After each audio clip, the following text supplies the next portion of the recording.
Hello दोस्तों, मेरा नाम धीरज और आज हम लोग सीटेट का 28 जुलाई 2013 का पेपर सॉल्व करने जा रहे हैं मैथ का। तो इसके पीछे आप जो मेरे वीडियो नहीं देखे हैं तो 2012 वाला देख लें और उसे लाइक करें, सब्सक्राइब करें और शेयर करना ना भूलें। तो चलिए आज हम लोग शुरू करते हैं आज का पेपर, आज का सेक्शन। 5, 10 और 35 के सबसे छोटे स्वरगुणज और सबसे बड़े स्वरगुणनखंड का अंतर क्या होगा। तो दोस्तों कभी भी इस टाइप से क्वेश्चन पूछे सबसे छोटे स्वरगुणज यानी कि आपसे यहाँ एलसीएम पूछ रहा है, और जब भी सबसे बड़े स्वरगुणनखंड की बात करें तो आप समझ लीजिएगा आपसे यहाँ एचसीएफ पूछ रहा है। तो हमें सबसे पहले क्या करना है, तो 5, 10 और 35 का एलसीएम ले लेना है। चलिए 3 से तो नहीं जाएगा, चलिए 5 से लेते हैं। 5 एकम 5, 5 दूनी 10, 5 7 पचे 35। और कटेगा, चलिए अब तो नहीं होगा। तो इसका एलसीएम कितना आ गया, 5 गुने 2 गुने 7।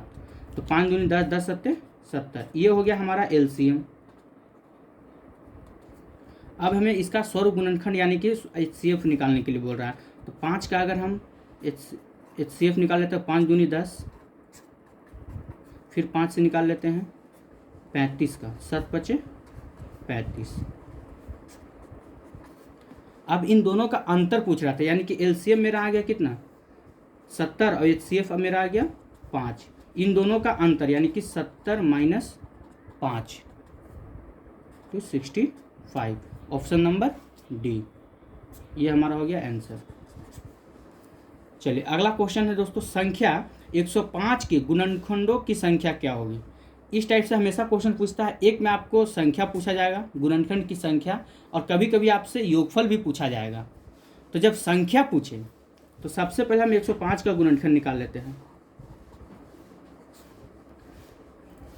तो 3 से तो नहीं जाएगा, ये 5 3 तिया 9, चलो ठीक है।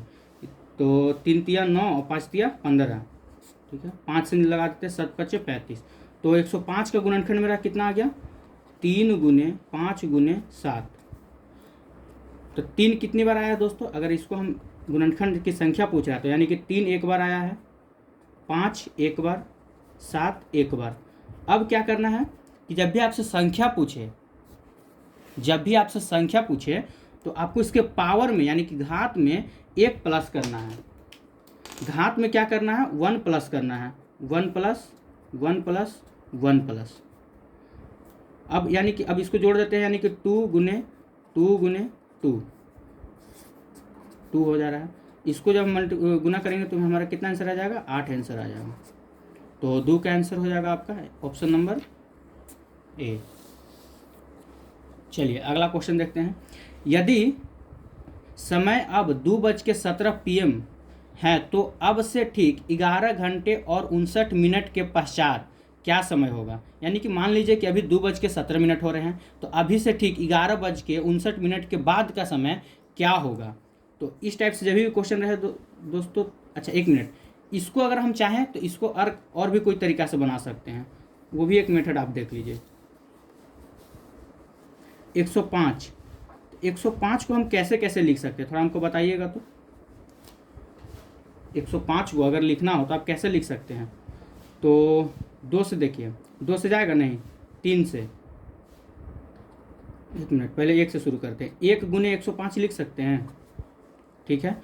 3 से करें तो 3 से कितना बार में जाएगा, 3 तिया 9 और 5 तिया 15, ठीक है। 35 तिया 105। 5 से जाएगा, देखिए तो 5 दूनी 10, 5 दूनी 10, 5 21 पचे 105, ठीक है। हो गया। फिर 7 से चले जाएगा। 7 से अगर हम देखें तो 7 एकम 7 और 3 5 13 से 7 एकम 7 और 13 पचे, हाँ तो कितना हो जाएगा 15 बार, 15 सत्ते 45।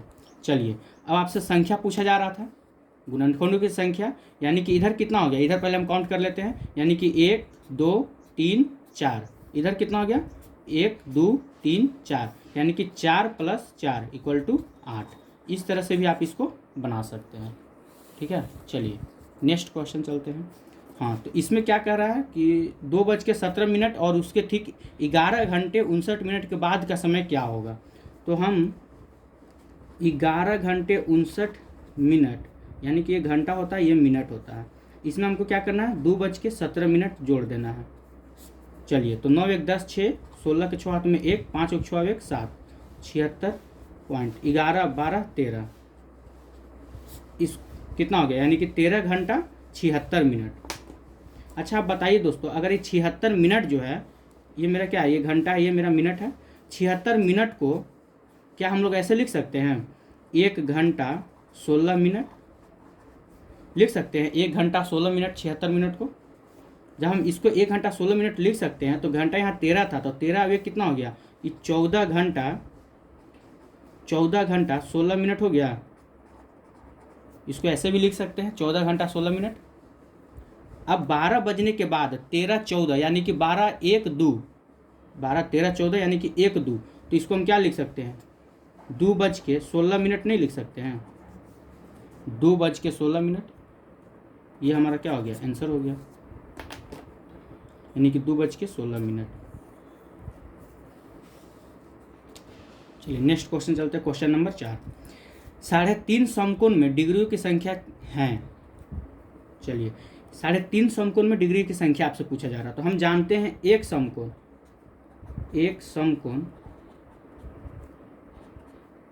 बराबर कितना होता है, 90 डिग्री का। जब एक समकोण 90 डिग्री का होता है, तो हम आधा समकोण अगर निकाल ले, पहले आधा समकोण, तो क्या इसको हम 45 लिख सकते हैं, 45 डिग्री। जब एक 90 का होता है, तो 90 का आधा कितना हो गया, 45। अब हमसे 3.5 का पूछ रहा था, तो पहले हम 3 का निकाल लेते हैं, यानी कि 3 × 90, 9 × 27, और उसमें क्या हो गया, आधा डिग्री 3.5, 3 का निकाले तो 3.5 बोल रहा, तो यानी कि 3.5 का हम 45 डिग्री जानते हैं। इसको जोड़ देंगे, 5 और 7 4 11 के 1 1 2 1 3, यानी कि 315। ऑप्शन नंबर आपका ए। चलिए दोस्तों, 4 5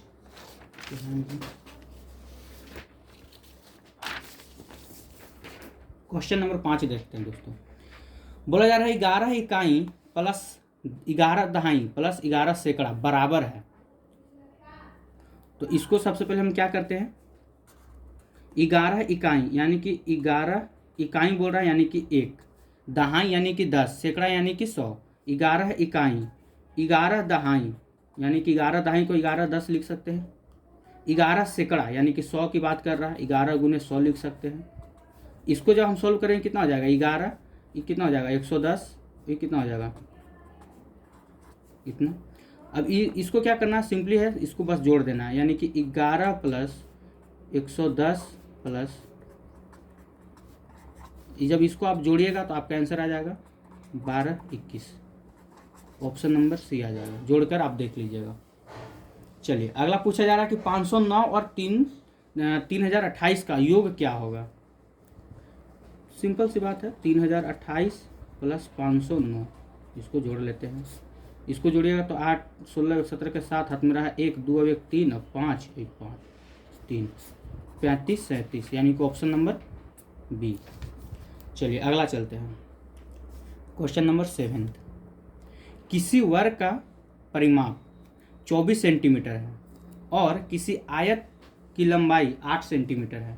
यदि वर्ग और आयत के परिमाप बराबर है। देखिए दोस्तों, वर्ग और आयत के परिमाप यहाँ क्या बता रहे हैं, बराबर है, तो आयत का क्षेत्रफल क्या होगा। तो हम सबसे पहले लिख लेते हैं, वर्ग का परिमाप बराबर है, वर्ग का परिमाप बराबर है किसका, आयत का परिमाप, आयत का परिमाप, वर्ग का परिमाप बराबर है आयत का परिमाप। और वर्ग का परिमाप और आयत का परिमाप दिया हुआ है, कितना दिया हुआ है, 24। इन दोनों दिया हुआ है, परिमाप दिया हुआ है 24 दिया हुआ है। चलिए, तो ये अब क्या करना है दोस्तों, कहाँ गया, हाँ, आयत की लंबाई भी दिया हुआ है ना। अच्छा चलिए ठीक है, यहाँ से हम लिख लेते हैं आयत की लंबाई, आयत की लंबाई भी दिया हुआ है। आयत की लंबाई कितना दिया हुआ है, 8 सेंटीमीटर। लेकिन आयत की चौड़ाई नहीं दिया हो, तो आयत की चौड़ाई पहले हम निकाल लेते हैं। मान लीजिए आयत की चौड़ाई x दिया हुआ है, तो हम जानते हैं आयत का परिमाप बराबर, क्या जानते हैं, आयत का परिमाप बराबर क्या होता है, 2 इंटू एल प्लस बी। परिमाप मेरा दिया हुआ है 24, 2 इंटू लंबाई मेरा दिया हुआ 8, बी नहीं दिया तो बी इसी तरह ले। चलिए इसको जब हम सॉल्व करेंगे, या x माने हैं तो x भी रख सकते हैं, कोई दिक्कत नहीं है। ये कितना बार में चल गया, 12 बार में। अभी क्या हो गया, 8 प्लस बी, यानी कि इसको अगर हम ऐसे कर दें, x बराबर मान लें या b माने तो b बराबर क्या हो जाएगा मेरा, 12 माइनस 8, यानी कि x का मान कितना आ जाएगा, 4। यहाँ से मेरा x का मान निकल गया, यानी कि x यानी कि चौड़ाई कितना हो गया मेरा, चौड़ाई अगर देखा जाए तो 4 हो गया। चलिए अब हमसे क्या पूछा जा रहा है, तो आयत का क्षेत्रफल पूछा जा रहा है। तो क्षेत्रफल वर्ग क्या जानते हैं हम, आयत का क्षेत्रफल, आयत का क्षेत्रफल क्या होता है, लंबाई गुने चौड़ाई। लंबाई मेरा दिया हुआ 8 सेंटीमीटर, चौड़ाई मेरा आ गया 4, यानी कि 8 चौके 32 सेंटीमीटर। ये मेरा क्या हो गया, आंसर हो गया ऑप्शन नंबर डी। चलिए अगला क्वेश्चन चलते हैं। संख्या 1, 2, 3, 4 में 3 के स्थानीय मान तथा अंकित मान का अंतर पूछा जा रहा है। संख्या पहले हम लिख लेते हैं,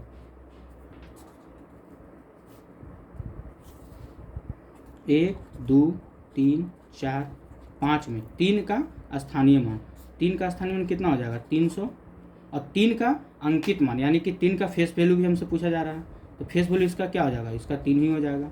इन दोनों का अंतर बोला जा रहा है, तो अंतर कर देंगे, 300 में से 3 घटाइए तो आपका आंसर आ जाएगा 297, ऑप्शन नंबर डी।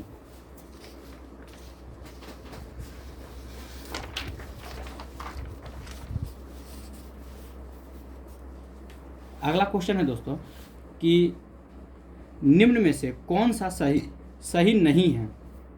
चलिए इसको हम देखते हैं। 0.10 और 0.18 समान है, तो हाँ बिल्कुल समान है। अच्छा, इस ऑप्शन नंबर सी की पहले बात कर लेते हैं। एक घर में 6 फलक होते हैं, तो बिल्कुल होते हैं। एक मिमी यानी कि 1 मिलीमीटर में कितना 0.1 सेंटीमीटर होता है, बिल्कुल होते हैं। यानी कि 56.7 किलोग्राम बराबर आपका दिया हुआ कितना, 5670 ग्राम। ये बोल रहा है कि इतना बराबर इतना होता है, तो चलिए इसको पहले हम जान लेते हैं। अगर एक ग्राम में है तो इसको हम अगर कन्वर्ट कर दें, 1000 से अगर हम डिवाइड कर दें तो ये कितना आ जाएगा मेरा, जब आप 1000 से इसको डिवाइड कीजिएगा तो ये आपका आ जाएगा 5.670, ये हो जाएगा, यानी कि 5 kg 670 ग्राम हो जाएगा। तो जो लिखना था ऐसे, तो इसमें ये लिखा था ऐसे, इसलिए आंसर हो जाएगा आपका ऑप्शन नंबर बी, वो गलत लिखा था। आगे चलते हैं। अगला क्वेश्चन नंबर 10 है कि नदी में एक नाव की चाल, नदी में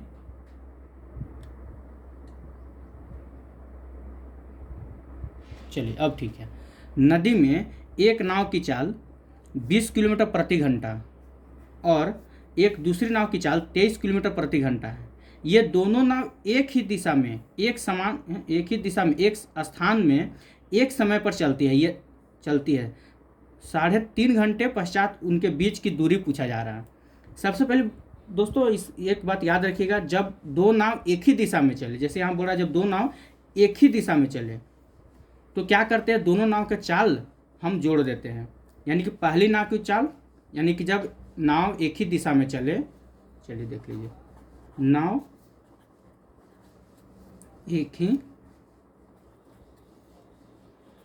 एक ही दिशा में चले तो क्या करते हैं, नाव जो उसकी चाल होती है, चाल हम जोड़ देते हैं, चाल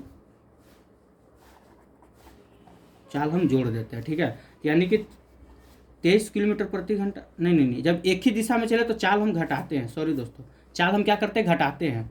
जब नाव एक ही दिशा में चले तो चाल हम घटाते हैं, जब नाव विपरीत दिशा में चले तब हम उसे जोड़ते हैं।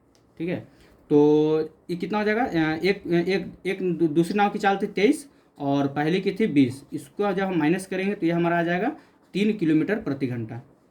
ठीक है, प्रति घंटा।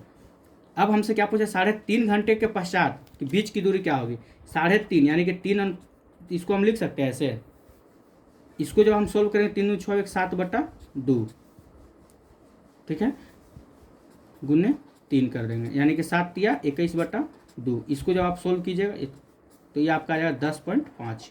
ये आपका आंसर होगा 10.5, यानी कि 11.5 10 यहाँ पे थोड़ा सा 0.5 कर लीजिएगा।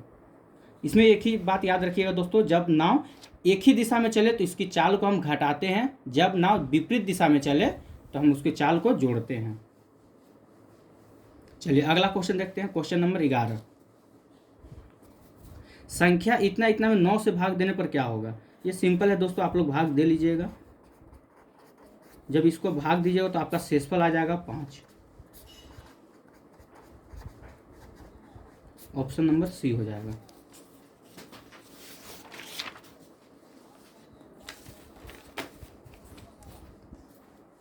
चलिए अगला क्वेश्चन चलते हैं दोस्तों। एक ताजा मछली को सुखाने पर उसका भार 1/3 रह जाता है।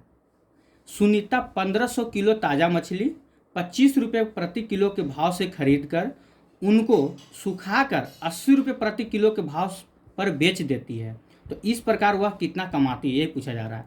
तो सबसे पहले हमें क्या देखना है दोस्तों कि सुनीता है, कुछ मछलियाँ खरीदती है, 1500 केजी मछली खरीदती है। चलिए, यानी कि 1500 केजी मछली खरीदती है, किससे? 25 रुपये के भाव से, ठीक है। फिर वो क्या करती है, खरीद कर उनको सुखा कर, यानी कि 1500 केजी मछली जो था ये खरीदी और इसे सुखाती है, यानी कि सुखाने की बात कर रहा है। तो सुखाने पे जो है 1500 केजी मछली को सुखाती है, तो सुखाने पर कितना रह जाता है? 1/3 रह जाता है, यहाँ पे आपका बोल रहा है, यानी कि 1/3 रह जाता है। तो इससे इसे हम करेंगे तो कितना बार में कटेगा? ये 500 बार में, यानी कि 1500 केजी मछली था जो गिला था। जब सुनीता उसको सुखाती है तो मछली कितना बच जाता है? 500 केजी बच जाता है, ठीक है। अब क्या बोलता है कि सुखाकर 80 रुपये प्रति किलो के भाव से बेच देता है, यानी कि 500 केजी मछली को सुनीता 80 रुपये के भाव से बेच देती है, ठीक है। चलिए, जब आप इन दोनों के कैलकुलेशन कीजिएगा तो जब इसमें आप गुना कीजिएगा तो ये आपका आ जाएगा 37,500 आ जाएगा। 8 40, यानी किधर हो गया? 2 3 4 40,000। इसको आप सिंपली घटा लीजिएगा, आपका आंसर आ जाएगा 37,500। 0 0 5 10 9 9 में 7 गया 2, ये कट गया, यानी कि 2500। चलिए अगला क्वेश्चन चलते हैं।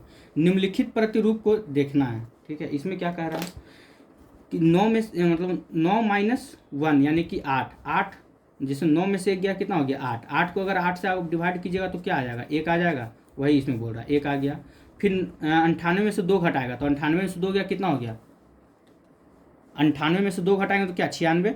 96 को अगर हम 8 से भाग देंगे, 96 को अगर हम 8 से भाग देते हैं तो 12 8 कितना हो जाएगा? 96।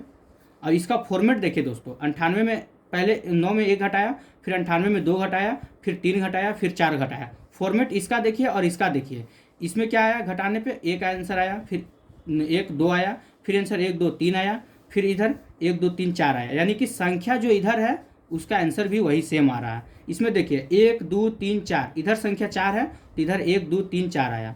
तो हमसे जो क्वेश्चन पूछ रहा है 1 2 3 4 5 6, यानी संख्या इधर कितना लिखा हुआ? 1 2 3 4 5 6, इसको काउंट कर लीजिएगा।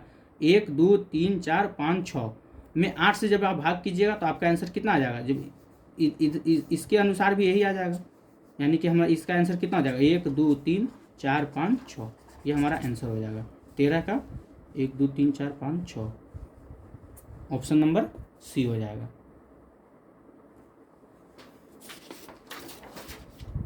चलिए अगला क्वेश्चन चलते हैं दोस्तों। एक बोतल में 700 मिली जूस भरा हुआ है, ठीक है, और ऐसे 6 बोतलों को एक कार्टून में पैक किया जाता है। तो 450 लीटर जूस के लिए आवश्यक कार्टूनों की संख्या हमसे पूछा जा रहा है। चलिए इसको सॉल्व करते हैं, यानी कि 750 मिलीलीटर जूस भरा जाता है और 6 बोतल में, यानी कि 6 बोतल में, ठीक है। जब आप इसको कीजिएगा तो क्या आ जाएगा? इसको कीजिएगा तो ये आपका आ जाएगा 4500, ठीक है। और क्या पूरा, यानी कि 450 लीटर, यानी कि हम जानते हैं 1 लीटर में कितना होता है, 1000 होता है। तो यानी कि 450 लीटर को हम 1000 से गुना कर देंगे, यानी कितना हो जाएगा 45 3, ठीक है। यानी कि 45 पे 4 जीरो, 1 2 3 4 भागा 4500, ये वाला 2 जीरो से 2 जीरो, ये कटेगा आपका एक बार में, यानी कि 100। इसका आंसर होगा कितना, 100। हाँ, 14 का ऑप्शन 1 हो जाएगा। चलिए लास्ट क्वेश्चन है दोस्तों इस सेक्शन का, जो बोल रहा है किसी आयताकार बक्से की आंतरिक लंबाई, चौड़ाई और ऊंचाई क्रमशः 4 सेंटीमीटर, 3 सेंटीमीटर तथा 2 सेंटीमीटर है। अच्छा, 8664 सेंटीमीटर घनों को पैक करने में कितने बक्सों की आवश्यकता पड़ेगी। चलिए, तो यहाँ बॉक्सों के आयतन दिया हुआ है, हम लिख लेते हैं बक्से की आयतन बराबर क्या है, लंबाई गुने चौड़ाई गुने ऊंचाई, कितना कितना दिया हुआ है, 4 गुने 3 गुने 2 सेंटीमीटर। इसको जब आप 16 के 4 दिया 12 दूनी 24।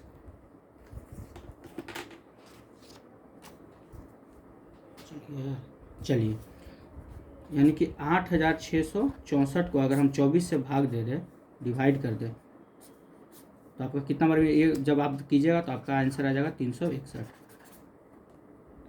तो ये हुआ मेरा 28 जुलाई 2013 का पेपर सॉल्व मैथ का। तो दोस्तों मेरे इस वीडियो को लाइक करें, सब्सक्राइब करें और शेयर करना ना भूलें। Thank you.